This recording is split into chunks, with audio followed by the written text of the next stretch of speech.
Je voulais rencontrer spécialement les producteurs agricoles pour jaser un peu de l'impact que ça peut avoir chez eux, le passage du pipeline, puis avoir votre point de vue aussi. On en a déjà discuté un petit peu avec certains qui se sont déplacés à Porte Ouverte l'autre jour quand on a fait le point de presse, mais de façon bien précise. Des fois, ça a un impact. Aujourd'hui, je lisais dans Le Devoir qu'ils pensent qu'ils ne l'enlèveront pas après 40 ans. Là, ce pépine-là, il va rester là. Fait que je sais pas trop. C'est 25 mètres de large. 25 mètres de large, c'est 75 pieds à peu près. C'est élevé, là. C'est pas rien. Là, ouais. Fait que c'est ça, je voulais jaser avec vous autres de ça, puis voir un peu comment est-ce qu'on peut donner un petit effet de levier à la pétition. Là, on a, au niveau électronique, pas mal atteint un premier plafond. Ça va être difficile de le faire éclater. Pour le faire éclater, ben là, il faut aller dans d'autres... dans d'autres talles, avoir un peu des impacts concrets dans votre vie. En Alberta, tu parles dans un terrain qui sont pour le pétrole. Ils disent que ma façon à moi, c'est que je n'en veux pas, point. Ils vont à dire que j'avais approché les gens qui étaient en train justement de prendre des mesures pour un pipeline, là, environ 3 ans. Et quand ils m'ont dit que c'était pour un pipeline, j'ai dit ah, « Vous n'êtes pas sérieux, là? » Sauf que mon histoire s'arrête là dans leur journal, dans leur article. Quand je leur ai dit, c'est que moi, j'avais vu sur CNN le déversement qu'il y avait eu à Mayflowers en Arkansas. C'était un pipeline qui avait complètement ouvert et qui avait envahi le tour d'une maison et toutes les maisons environnantes. Ça a coûté près d'1 milliard, puis ça n'a rien donné. Quelques années plus tard, malheureusement, ils ont été détruits par un ouragan. Mais il reste quand même que qu'est-ce qui était là n'était pas nettoyable. Le mal était fait. Les gens ont perdu leur maison, les gens ont déménagé parce qu'ils étaient malades. Beaucoup ont souffert de cancer. Les gens pauvres étaient pris à rester et à vivre ces situations-là justement parce qu'ils n'avaient pas les moyens de quitter. Les gens qui sont riches ont les moyens de quitter, donc ils lâchent tout puis ils s'en vont. C'est ce qui fait que c'est le pauvre qui est pris avec ça. Puis quand je le regarde et quand j'ai dit c'est pas sérieux, là, c'est pas un pipeline, là. S'il m'explose en face, là, je fais quoi, là? C'est fini, là. Ma place, ça vaut plus rien. Il n'y a pas personne qui va venir m'aider. La ville ne m'aidera pas. Le Québec ne m'aidera pas. Vous êtes à quel endroit, madame? Je suis à Mascouche.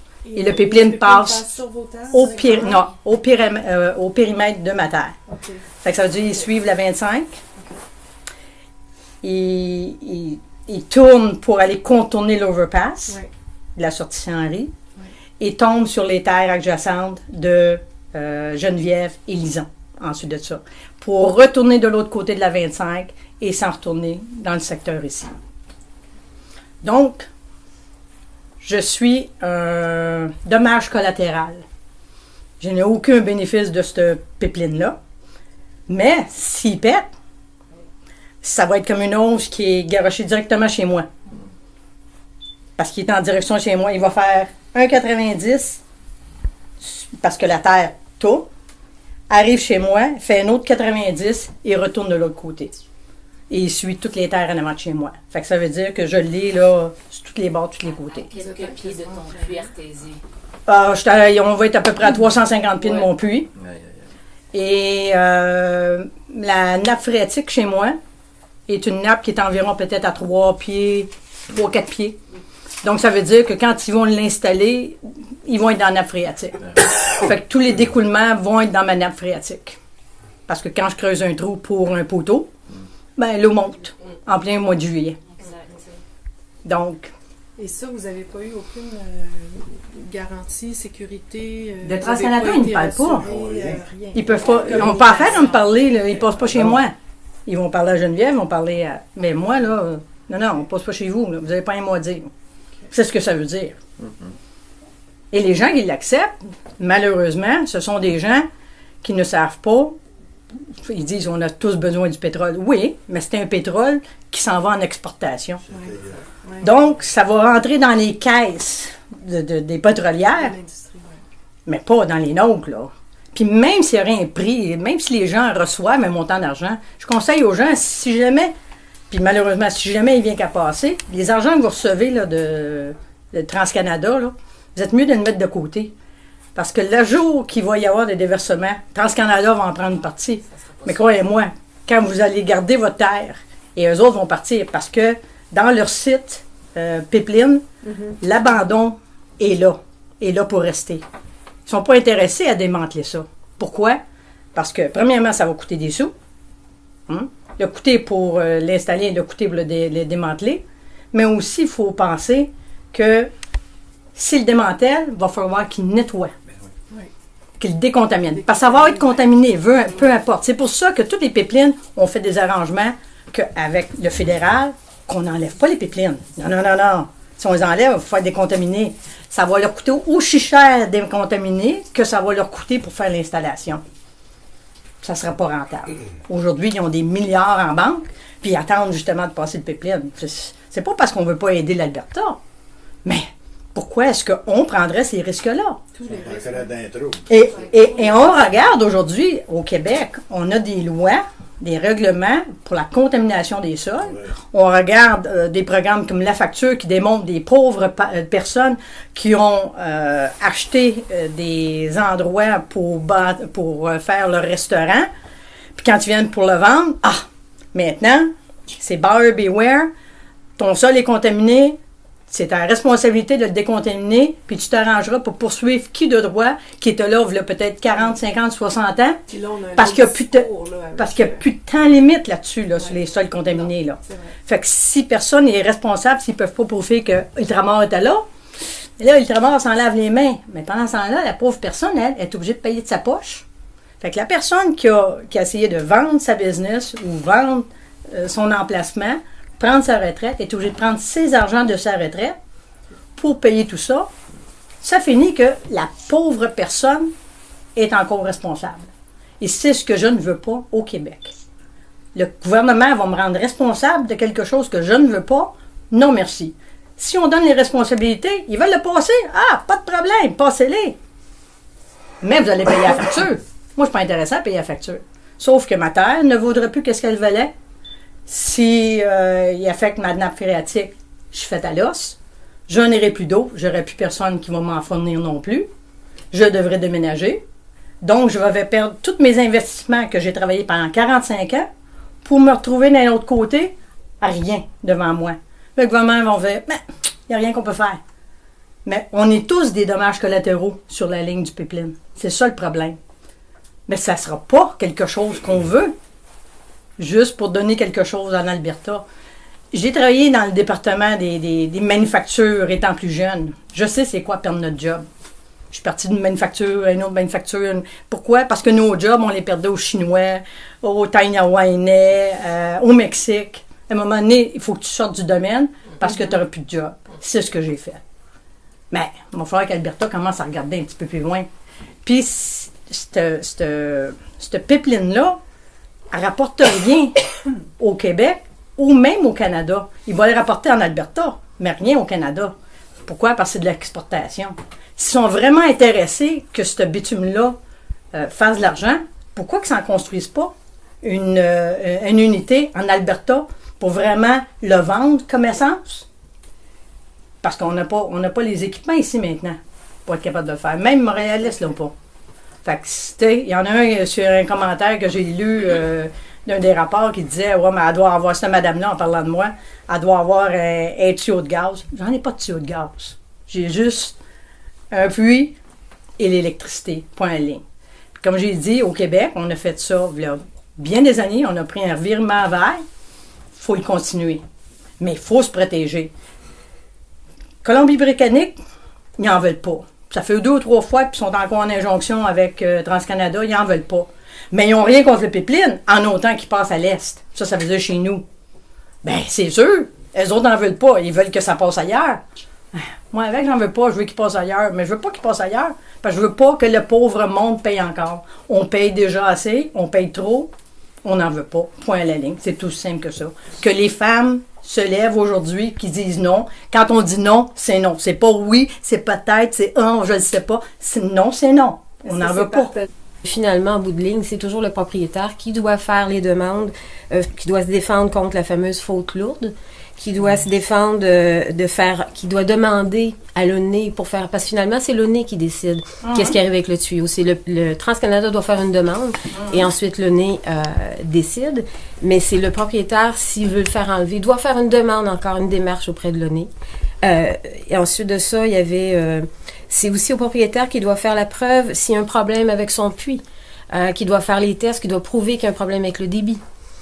Donc, ça revient en bout de ligne. On est toute la responsabilité. et ça revient en bout de ligne au propriétaire. Ouais. Alors, puis on a très peu d'informations. On n'a pas les moyens financiers de se battre contre une grosse compagnie comme ça. Au même titre que quand on allait aux portes ouvertes de TransCanada, les premières rencontres qu'on a eues en tant que propriétaire en 2013, t'écoutes la compagnie. Au début, tu as l'impression que c'est vraiment une entreprise fédérale. C'est par après que tu réalises, non, c'est une compagnie privée. Mais ils se présentent un petit peu avec toute la grosse infrastructure qu'ils peuvent avoir. Vous êtes à quel endroit, vous, madame? L'Épiphanie. À l'Épiphanie, et ça va passer directement sur votre... Tout à fait. Il y a un impact, si on parle d'un impact concret, direct, durant la construction, durant les fameux plus ou moins 18 mois là, que peuvent durer les travaux, c'est que la terre va être séparée. Donc, pendant 18 mois ou l'équivalent, on n'a pas la jouissance de, mettons, moi, j'ai un boisé, j'ai une érablière au bout, j'aurais pas la jouissance de ça. Ils promettent éventuellement de mettre un chemin durant les travaux pour donner accès à, mais est-ce qu'ils vont faire ça à chaque propriétaire, à chaque 400 pieds? Moi, j'ai deux arpents de large. Ils traversent dans la largeur. Donc, pendant toute cette période-là, vous Dans avez le accès à boisé. la moitié, à peu près, de votre terrain, finalement. Peut-être pas la moitié, là, peut-être là, c'est le tiers, mais peu importe, c'est que ça donne accès, moi, dans mon cas, d'un point de vue récréatif ou au niveau de la forêt, que ce soit ou l'érablière, ben, c'est durant le temps de construction. Et quand j'avais posé la question à TransCanada, c'est ça qu'on m'avait répondu, ça pouvait durer, en moyenne, c'est 18 mois. Et on s'entend que, logiquement, c'est sûr qu'il va y avoir des inconvénients parce que, je veux dire, dans 18 mois, eux autres, ils fonctionnent par tronçon. Donc, dans un premier temps, c'est l'excavation. L'installation du lit pour installer le tuyau. Après ça, c'est installer le tuyau. Après ça, c'est les soudures. Après ça, c'est en bout de ligne, c'est les remblais. Mais durant ça, je pense pas que en l'espace d'une semaine, le creusage va être fait. Là, donc, ça va s'échelonner sur une grande période avant de pouvoir accéder au boisé. C'est ça qui arrive. Ils séparent la terre, puis là, on a des cultures de l'autre côté, on a des choses, puis on va être pris avec ça. Il y a juste Hydro-Québec à passer pour faire un chemin, puis tout ça, puis des fois, ça nous restreignait quand même. Et là, c'est un autre projet, là. C'est un creusage directement dans la terre, c'est différent. Mais c'est plus large que ça. Si on veut aller encore un peu plus loin, moi, au début, ce qui m'a amené à m'informer un petit peu plus sur le projet, c'est justement les rencontres avec TransCanada. Puis en allant un petit peu plus loin, ben là, c'est vraiment l'effet des gaz à effet de serre en amont qui, là, est vraiment ma préoccupation. Les effets sur l'environnement, que tu sois en horticulture, que tu sois... Si tu es près de la forêt ou si tu es près de tes champs, tu te rends compte qu'il y a des changements, on les vit, on est déjà là. Puis dans ma recherche, c'est ça que j'ai vu, les données scientifiques sont là. Environnement Canada le dit, on a déjà atteint le 1,5 degré. Parce que de par notre situation géographique au Québec ou au Canada, c'est pour ça qu'on les vit plus qu'ailleurs, à cause qu'on est entre l'équateur et le nord. C'est pour ça que visuellement, la fonte des glaciers, la migration des animaux du sud vers le nord, les maladies qui commencent à monter, on le vit déjà, on est déjà en période d'adaptation à ce niveau-là. Donc, les données que j'ai vues par rapport à la hausse des niveaux de l'eau, ben concrètement, je dis peut-être que moi je ne le vivrai pas, mais il est possible que mes petits-enfants, eux, le voient et le vivent. Ouais. Alors là, ma crainte, mes inquiétudes, c'est vraiment, va au-delà de la contamination de l'eau, de l'impact que ça a sur notre quotidien. C'est vraiment à long terme. c'est pas cohérent versus tout ce qu'on entend pour ce qui est de diminution des gaz à effet de serre et tout le kit. Si les gens ont vraiment conscience du réchauffement climatique, il faut être cohérent jusqu'au bout. Puis il y a quelqu'un qui disait, j'ai vu plein de choses, qu'on a vu plein de choses, on a entendu plein de choses, mais même un maire qui disait, on investit des millions dans la protection de l'environnement et d'un autre côté, on autorise un projet de cette envergure-là, avec tous les risques. Moi, chez nous, j'étais avec mon garçon, c'est les fermes Urbain Fils d'Assomption. C'est des terres qu'on a achetées en 2007. On a investi 200 000 $ de drainage sur ces terres-là. On me dit qu'ils vont réparer, ils passent dans le drain. Je lui ai demandé simplement différentes choses. C'est un monsieur Paquette qui est responsable du projet dans mon bout, je ne sais pas si c'est lui. Moi, il passe 3/4 de kilomètres de long sur la terre. C'est pas rien qu'au bout, là, parce que la plupart, ils en fer au bout, le pipeline, le tuyau va passer au bout de la terre. Moi, ils descendent, je suis une longueur. J'ai déjà l'hydro, j'ai déjà le CN. Puis je suis d'autres terres, j'ai le bel téléphone, j'ai tout eu à faire eux autres. Ils vont vous dire une chose, j'aime mieux pas les voir. Il n'y a pas de prix, moi, c'est officiel, ils ne passent pas chez nous. Moi, c'est ce que je les ai dit. Ils sont arrivés avec une autre formule, comme Mme Barbeau dit. Ils ont dit, bon, on a l'OK, on peut descendre, ça nuira pas chez vous. Ah, c'est correct, parfait. Moi, j'ai dit, je ne m'oppose plus, là. J'ai dit, en autant qu'ils ne passent pas chez nous. Mais quand ils arrivent traversant la rivière, ils me scrapent 20 hectares, là. Parce que la rivière, il faut qu'il passe 30 mètres sur le fond de la rivière. 140 pieds qui va être en dessous de la relation. Pardon? 140 pieds. Oui, 140 pieds, en tout cas, en même un peu, là, mais... Non, mais c'est ça, moi, je me suis fait confirmer. Donc, pour rentrer le tuyau, ils partent, ils me scrapent 20 hectares, là, qui passent dans la terre. Puis après ça, en tout cas, c'est tous des terrains drainés dernièrement qui m'ont coûté 200 000 $. Puis j'étais avec mon garçon, moi, là-dedans, pas tout seul. Mon garçon, il a 40 ans. Lui, il veut continuer. Moi, c'est sûr qu'à l'heure que j'ai, moi, ça va avoir que de poils gris. Puis... Mais j'ai vécu tous les problèmes majeurs avec les autres compagnies. Cet été, encore avec l'hydro. L'hydro, ça fait... J'ai acheté ça en 2007. J'avais jamais rien eu. Il arrive en plein mois de juin, on dit, il faut faire un œil après tout. Hey, le maïs à 6 pieds, il dit, moi, vous dire une chose, si vous voulez faire au mois d'octobre, moi, vous signez un papier, ça ne vous coûtera pas un sou.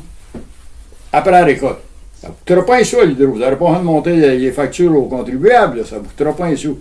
Non, il faut que ça se fasse avec... La petite madame, elle était bien smart, l'agronome, elle était bien renseignée, tout ça. Elle dit, il faut que ça se fasse après les vacances de construction. Ça veut dire, ça va durer combien de temps? Là, le maïs, moi, j'ai dit, il est après se faire, là. Il dit, vous allez plier ça. Ah ouais, on a une servitude. Alors ça, je le sais, je l'ai signé quand j'ai acheté la terre, je l'ai signé avec la servitude pour l'hydro. Elle a été compréhensive parce qu'elle a passé ce que je lui ai dit, elle a fait un plan, ils ont passé. Ils ont été pendant 8 fois, ça a duré 2 mois et demi, faire des nogues. Ça fait qu'on scrapait le terrain, puis nous autres, on fait du nautile qui appelle un semi sans travail de sol, en français. Fait que là, ils m'ont fait des traces sorte creux parce qu'ils étaient équipés de camions pour aller là. Puis ça d'eau, en tout cas, puis c'était plein d'eau. J'ai dit, qu'est-ce que vous voulez que je sème là-dedans le printemps prochain? Fait que je retravaille le sol là, ça veut dire mon herbicide est perdu, mon engrais est perdu. Tout ça, fait que j'ai monté la facture en conséquence. Je ne veux pas dire que je n'ai pas été assez bien traité, ils m'ont payé. Pas complètement ce que j'ai demandé, mais ils ont fini par... En tout cas, ça va payer mes coûts. C'est sûr que je n'ai pas d'argent. Mais là, quand je vois venir le tuyau, puis en plus, dans 40 ans, qu'il resterait là, ou quoi que ce soit, puis comme vous dites, là, pour partir, pour passer en dessous de la rivière, comme Stéphane dit, ils partent pas la route, là. Ils partent du chemin de fer d'un bout à l'autre, fait qu'ils me scrapent cette partie-là. Qu'est-ce qui pourrait arriver, là, avoir le drain, mettons, le pipeline qui passerait chez nous. Là, tu te retrouves qu'en fin de compte, qu'un coup qui est installé, là, s'il y aurait une fuite qui serait chez nous, ben là, le maïs ou de la culture qui est cultivée, ben là, la terre est contaminée, fait qu'en tant que tel, tu peux plus cultiver sur cette terre-là. Nourrir tes vaches, moi c'est comme je disais, tu nourris tes vaches, fait que ton maïs, il y a une contamination. J'aurais pas ressemé du maïs là pour nourrir mes vaches. J'ai dit, là, je viens de perdre une partie de ma terre. Puis en même temps, ben, la partie de la terre que tu perds, par exemple, chez nous, ben là, je la relève, mais si j'ai un autre relève, par exemple, que la contamination serait chez nous, mais de la relève, elle n'aura plus cette partie de la terre-là. Je pourrais dire qu'est-ce que Énergès ont dit quand ils sont venus chez nous.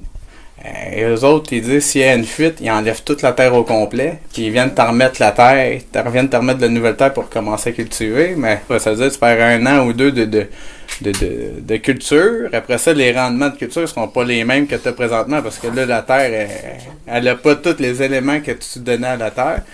Puis une fuite, comme j'ai déjà dit, une fuite microscopique que tu ne la vois pas, puis eux, ils peuvent pas la voir. Ben moi, exemple, ça serait du maïs qui serait chez nous. Je ne vais pas là chaque jour à regarder mon champ de maïs. Je le sème, je vais aller là pour désherber. Après ça va aller à la récolte. Mais là, s'il y a une fuite, à un moment donné, une petite fuite, puis là, tu arrives là, puis c'est déjà c'est scrap, ben là, tu peux plus rien faire. Fait que là, tu as ta perte de culture, puis là, il faut que là, tes avertisses qui viennent réparer ça. Fait que là, c'est le branle-bas de combat. Tu vas en avoir pour 6-7 ans avant de peut-être aller rechercher tes rendements que tu avais avant, là, parce que s'ils font tout ce qu'ils ont de mettre de la nouvelle terre, la première année, tu n'es pas payé, deuxième année, tu fais pas grand-chose. Puis le temps que tu remettes du fumier puis dans ton sol pour tout l'enrichir. Fait que ça, c'est de l'inquiétude là, qu'on a à avoir. Là. TransCanada, présentement, rencontre les producteurs. Ils vont nous montrer présentement, ils passent pour nous montrer où ce que le pipeline passerait. Là. Fait que, puis il peut changer encore de tracé. Là. Ils viennent, puis là c'est le temps. Ça, moi, regarde, tu sais, comme je suis président pour la fédération de l'UPA ici, puis je suis le deuxième vice pour la Naudière. Puis il est venu chez nous, j'ai pris le temps de discuter avec, puis je pense que c'est correct. Là, tu sais, je suis ouvert, viens discuter avec moi, je te pose mes questions, tu me réponds, mais tu sais, je suis pas plus pour le passage, mais au moins, regarde, je peux discuter avec, puis avoir une idée de comment est-ce que TransCanada voit, qu'est-ce qu'ils veulent faire. Ouais.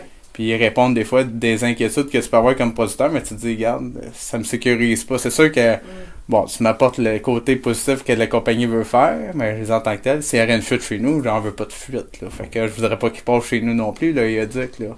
Ça, là, c'est un faux débat de dire que la pipeline est plus sécuritaire que le train. Ouais, mais le train va parce passer. Que le train, il va en avoir autant.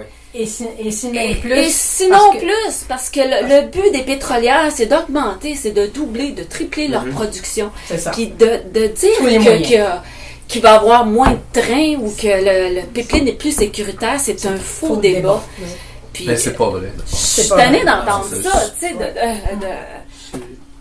d'amener toujours ce point-là aux médias. Au niveau mondial, il y a des surplus. On n'est pas comme en manque là, de pétrole. Là. Tout le monde s'entend pour dire qu'ils en ont des surplus. Donc, c'est pas, je veux dire, au niveau d'une entreprise comme telle. Là, le pétrole conventionnel est moins... On sait qu'on a besoin de pétrole. Dangerosité versus une ligne d'hydro. Et ici, c'est ce qu'on vit. Oui. C'est que le pipeline va suivre la ligne d'hydro. Et ça a sorti que le pipeline Saint-Laurent avait une problématique. La réponse de TransCanada de ça, c'est que oui, ils ont une entente de confidentialité avec Pipeline Saint-Laurent. Et ils travaillent sur le dossier. M. Bergeron, de toute façon, c'est un de ceux qui a piloté le projet du Pipeline Saint-Laurent. Donc, c'est une réalité qu'on ne savait pas, ça, qu'il y avait un risque qui était augmenté à cause de ça. Il y avait aussi, j'avais posé une question à TransCanada, c'était quoi les risques au début, parce que je ne savais pas si c'était la corrosion à l'époque. Il disait, c'est sûr que s'il y avait une fuite majeure, exemple un jet, oui, il pourrait avoir un arc et un danger d'explosion. Mais ça, on n'entend pas parler. Ça a l'air fou un petit peu, mais curieusement, je pense que l'année passée, ou en 2014, sur Internet, il n'y avait pas... En France, sur un pipeline neuf, c'est arrivé. Qu'il y avait, puis on voyait le geyser. Ouais. Donc, c'est sûr, peut-être ça dépend de ce qu'il y a dans le pipeline, là, mais ça reste que c'est des choses qui peuvent arriver, finalement. Mais vous avez posé les bonnes questions. Parce que, quand vous avez posé la question, pourquoi ils ne raffinent pas sur place? Hein? Ils n'ont pas les équipements. Faudrait qu'ils investissent des millions et des millions. C'est ça. C'est là que je m'en allais. Donc, s'ils ne raffinent pas sur place, c'est parce que non seulement ça va coûter cher, mais le calcul qu'ils font, c'est qu'ils veulent exploiter ça pour les 40 prochaines années. Mm-hmm. Dans le fond, ce qu'ils veulent faire, c'est faire un coup d'argent pour les 40 prochaines années parce qu'ils s'aperçoivent qu'ils arrivent à peu près à la limite de leur l'exploitation. Puis là, ils se disent, faut qu'on augmente. Ils ne peuvent pas augmenter en mettant 1570 wagons. Donc, c'est l'équivalent de 1570 wagons Donc, ils se disent, je veux augmenter, mon marché il est à l'extérieur du Canada, je veux me remplir les poches, comment je fais? Je fais un pipeline. Mais les gens, là, on se bat contre pas des petits, là. On se bat contre quelque chose de très, très gros. Cette compagnie-là a des lobbies partout. Ces gens-là ont réseauté. Il y a plein de monde qui ont des intérêts là-dedans. Puis là, il va falloir que les Québécois ils comprennent une chose. C'est pas pour remplacer les trains. Non. J'entends encore ça. Puis des gens proches de moi. Des gens qui reviennent de voyage, tout à coup, mon Luc, qu'est-ce que tu fais là? Mais eux autres, par exemple, c'est pas pareil. Justin Trudeau, les conservateurs, présentement en Chambre, disent des menteries. Disent n'importe quoi pour que les gens les croient. Il y a une grosse guerre de qui dit la vérité. Écoute, j'ai vu Maxime Bernier se lever en Chambre. C'est probablement le prochain chef du Parti conservateur. Tant mieux. Il se lève en Chambre, puis il s'en va dire sérieux, là. Sérieux. Il est sérieux, là. Puis il se lève, puis il fait un discours de 20 minutes, là. Monsieur le Président, le projet Énergie-S est un projet qui s'inscrit en ligne droite avec le développement durable. C'est un projet qui est bon pour l'environnement. Écoute, c'est mot à mot, là. Ça va créer des milliers d'emplois au Québec. On ne peut pas se passer de ça. La réalité est la suivante. Le gouvernement libéral est pris avec une province, en fait 2, qui n'ont pas été prévoyants. L'Alberta, là, pendant les 30 dernières années, pourquoi c'est pas constitué un fonds au cas où le cours du pétrole baisse puis qu'à un moment donné, ils sont dans la merde? Demain matin, on passerait le tuyau, là. OK? C'est fait. Ils n'ont pas plus de jobs, là. Non. Le cours du pétrole est trop bas. Oui, c'est une industrie non viable. On l'a, exactement. Énergie non renouvelable. Ces gens-là ne payaient pas de taxes à un moment donné, ils nous regardaient de haut, tout ça. Ils n'ont pas constitué de réserve au cas où que ça aille mal. Puis là, ils voudraient nous culpabiliser. Mais nous culpabiliser de quoi, au juste? Nous autres, au Québec, on a vécu ces 30 dernières années-là par des fermetures massives dans des différents secteurs, manufacturiers, haute technologie, foresterie. On les a perdus, nos jobs. Puis là, qu'est-ce qu'ils nous disaient? Recyclez-vous. Alors, travaillez dans d'autres choses. Puis là, on a essayé de reprendre. Puis là, on a pris le virage vert. Puis on serait capable de tirer notre épingle du jeu, nous autres, pour les 50, les 100 prochaines années. On a la technologie, on a le savoir-faire, on a tout ce qu'il faut pour être en accord avec la conférence de Paris, par exemple. Les gaz à effet de serre, on paye des millions pour envoyer du monde là, puis faire des grands salamalek pour dire c'est bien important, puis il faut réduire ça, puis etc., il faut revenir au niveau de 90. Puis la première chose que tu fais, c'est que tu dis, ils vont perdre leur job, ils sont en train de perdre leur job, donc on efface ça, puis on passe un pipeline, puis on fait comme si de rien n'était. Ça va faire travailler le monde en Alberta, bien sûr, mais le pétrole des sables bitumineux, on devrait tout être on va avoir honte de ce pétrole-là. Déjà, il y a 30 ans, on aurait dû avoir honte de ça. On l'a laissé aller.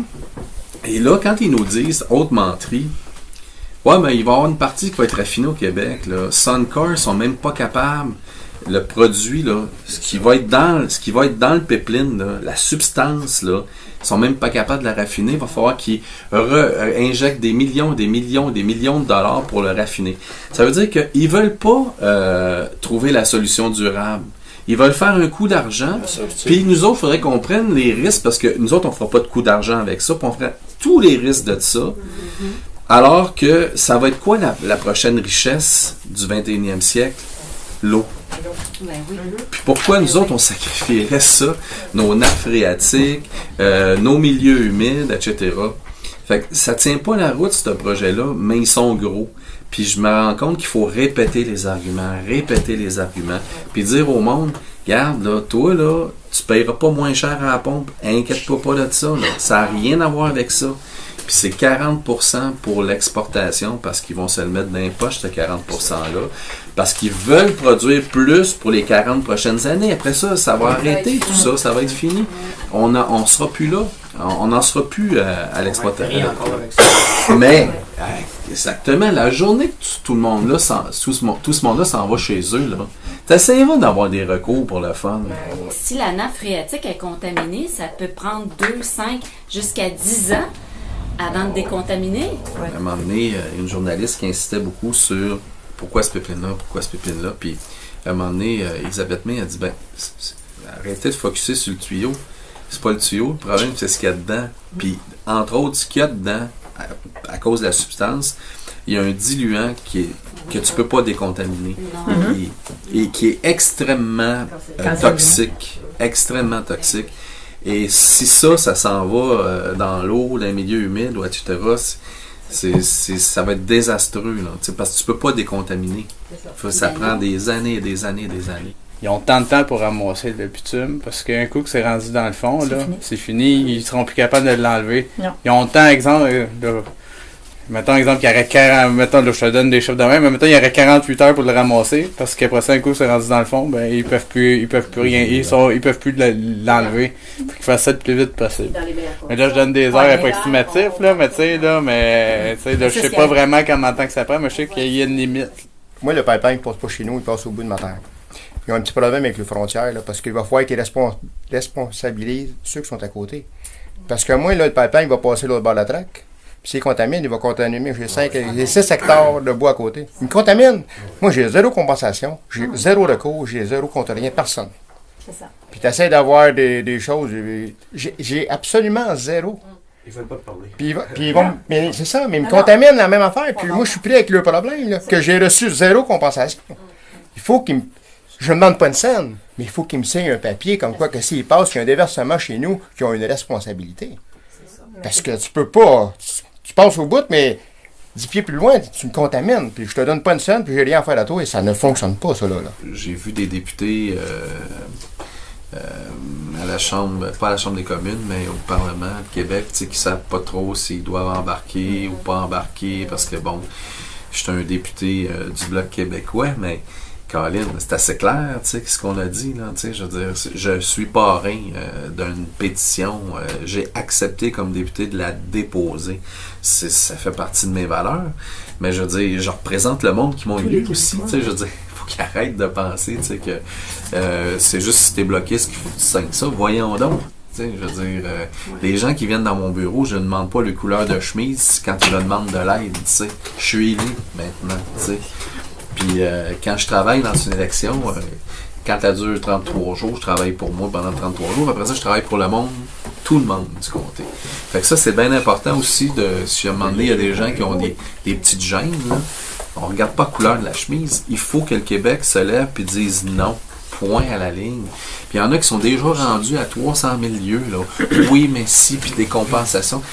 Présentement, moi, je vais vous le dire, là, compte tenu des enjeux, tu as les conservateurs qui, à tous les jours, martèlent le gouvernement comme quoi il n'y a pas d'allure, il n'y a pas de sensibilité, puis il y a plein de monde qui perdent leur job, puis c'est bien écœurant. Puis tu as l'Ouest qui nous ramasse parce qu'on est des sans-cœurs et on comprend pas la situation, mais eux autres, je sais pas ce qui était pendant les 30 dernières années qu'on vivait la même chose. Mais moi, au-delà de ça, je vous raconte quelque chose que j'ai vécu. Sûrement que vous allez être d'accord avec moi, puis ça va vous donner un peu comment je fais de la politique. Ils ont mis un gros panneau, vous avez vu ça, là, le panneau là, qui attaque Coderre puis qui attaque le Québec, là, qui ont été mis devant l'hôtel de Ville de Montréal. Il y a du monde qui ont dit, on va faire la même chose en Alberta, t'es-tu d'accord? J'ai dit non. J'ai dit non. J'ai pas question qu'on mette ça en Alberta. Pourquoi? Parce que moi, le monde qui perd le job, là, ça me fait pas plaisir. Mais que le gouvernement n'a pas été prévoyant, là, mais moi je sais c'est quoi, des familles qui vont être dans la merde puis qui perdent leur job. Et ça, jamais je vais aller écœurer ce monde-là. Et je compatis avec ces gens-là. Et donc, si vous voulez mettre des panneaux, mettez-les au Québec pour convaincre les Québécois qu'il faut qu'ils disent non, that's it. On va s'occuper de nos affaires, on le fait pas contre les travailleurs de l'Alberta. Et ça, c'est bien important aussi à passer comme message. Si eux autres viennent nous baver, ben ils viendront nous baver, mais nous autres, on n'a pas besoin de ça pour notre cause. Puis il faut être en, comprendre que oui, ils vivent un drame. Mais attention, là, à Longueuil, là, il y a eu là, 21 000 litres là, de diesel. Ça a duré 3 semaines. À un moment donné, le monde, il se crêpait le chignon. Imaginez-vous, là, ils disent, là, ici, sur 200, la rivière Etchemin, contamination, le fleuve sur 200 km est contaminé. Il y a plein d'aqueducs qui sont connectés là-dessus.